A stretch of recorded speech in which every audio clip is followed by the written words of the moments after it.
Now we'll get started. I want to start out by saying welcome to prison. My name is Jess and I'm your tour guide today. We like to start things out with a little execution. This right here is the Julian Gallows, named after that man over there, James Julian. He was a humanitarian and architect in Cheyenne. He actually built this with the beliefs that no man should bear the weight of another man's death, so basically the man will execute himself. They would fill this bucket right here with water. The man would then be asked to step onto the platform. Oh no, sorry, missed a step. Then place a counterweight on the other end to kind of balance it out. Now the man would be asked to step onto the platform. When he did, his weight would push down on this hinge plank, opening a valve, allowing the water to flow from the bucket.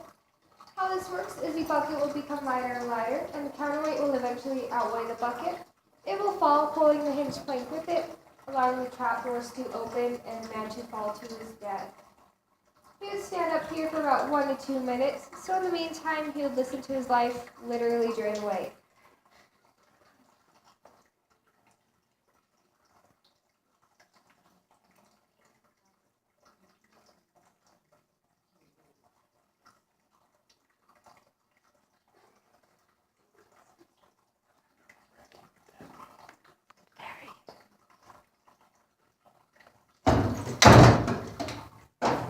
We executed 14 men here, 9 using this method, 5 in the gas chamber. Only 4 of them actually broke their necks, which was the intended purpose. The other 5 did strangle. We used this method from 1912 until 1933 when the gas chamber was then introduced. I'd like to draw your attention to this wall over here. In 1987, we had a movie filmed here. It was called Prison, very unique name. It was kind of a B-grade horror film, so it wasn't that great, honestly. But I do talk about it a bit because it is part of our history. If you guys are familiar with Viggo Mortensen, he was in Lord of the Rings. This was one of his very first movies. Because they were here in 1987, we are not yet a historical site. So any changes they made, they did not have to come back and fix. I will actually point some of those out to you along the way. Just a few precautions before we get started. We are an older building, so please watch your step in the doorways. There are also gutters that run along the walls. They shouldn't be a problem, just be cautious. We also have some white benches. Feel free to take a seat. I ask that you don't sit on the ends because they do act as a teeter-totter. Again, my name is Jess. Feel free to ask any questions you would like. If I can't answer them right away, I'll help you at the end of the tour. Right this way.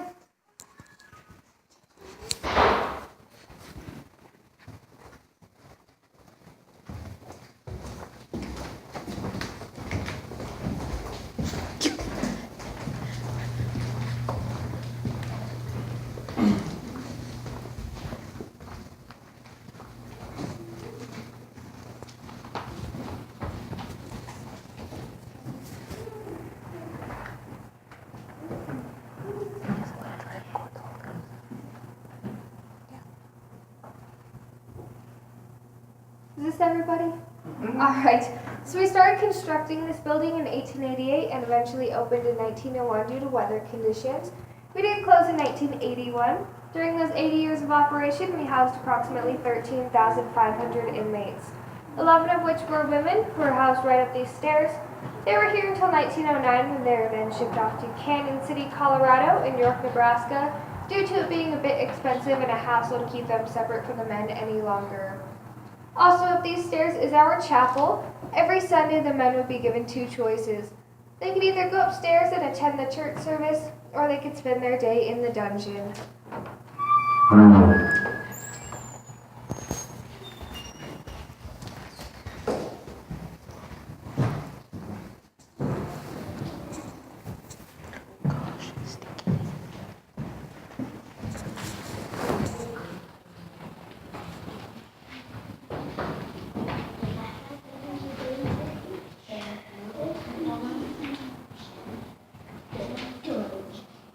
Okay. I don't want to shut him outside. This is the turnkey office. Oh, sorry. This is where the inmates will be checked in. The guard would come up to this window and pass through any weapons and ammunition. It would all then be stored in that white cabinet back there. The very first word on that cabinet is fish, also known as fresh fish.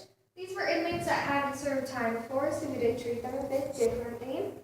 But in here, you'd be fingerprinted. Before we had that technology, you'd measure your nose, your ear, and your pinky to find out just who you were.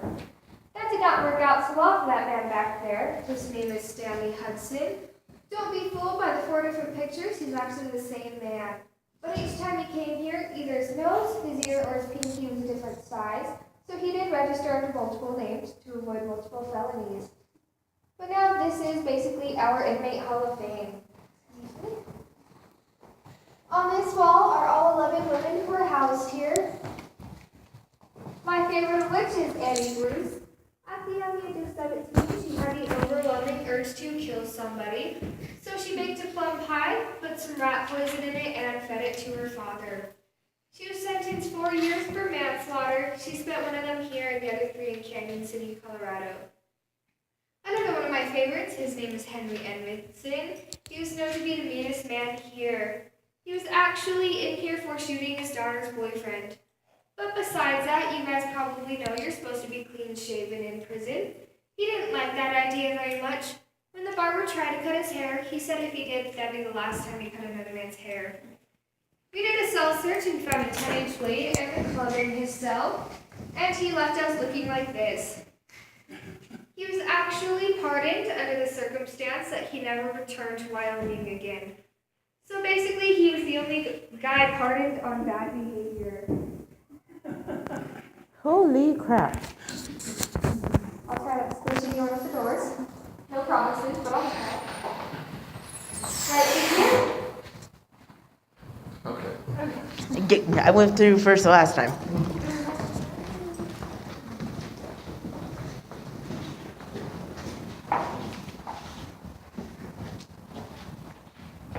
Squeeze right.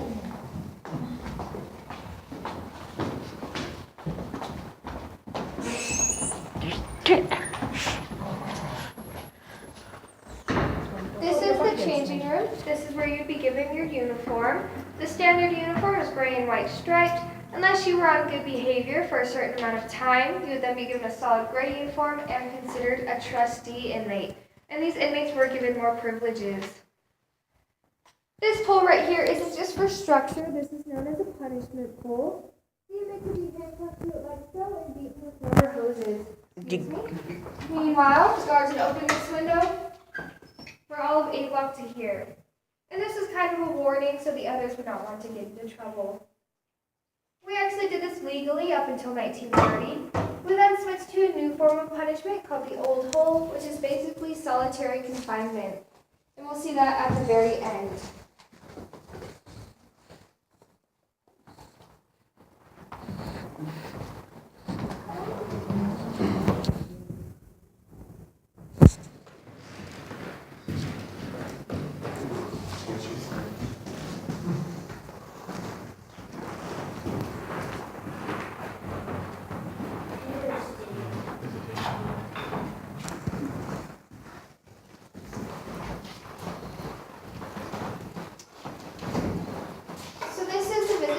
Room. This is where you can see your friends, your family, even your lawyer. This is also the room that had the most changes from the movie company. This room was double the size. All of these bars are fake, along with both doors. The wire mesh you see under the window, that used to cover the entire wall. This is so objects could not be passed back and forth. Can any of you guess what the stains on the walls are from? Anybody? Blood? Fake blood. That's fake blood from the movie company. You'll actually see that throughout the prison.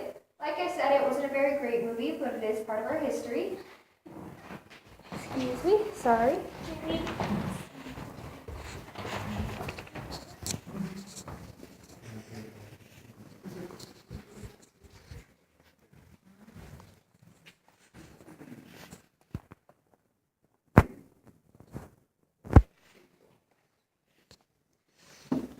Oh, don't rock it.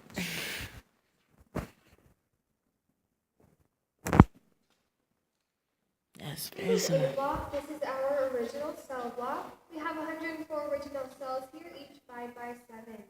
Up until 1950, there would be 2 men in each of these cells on bunk beds.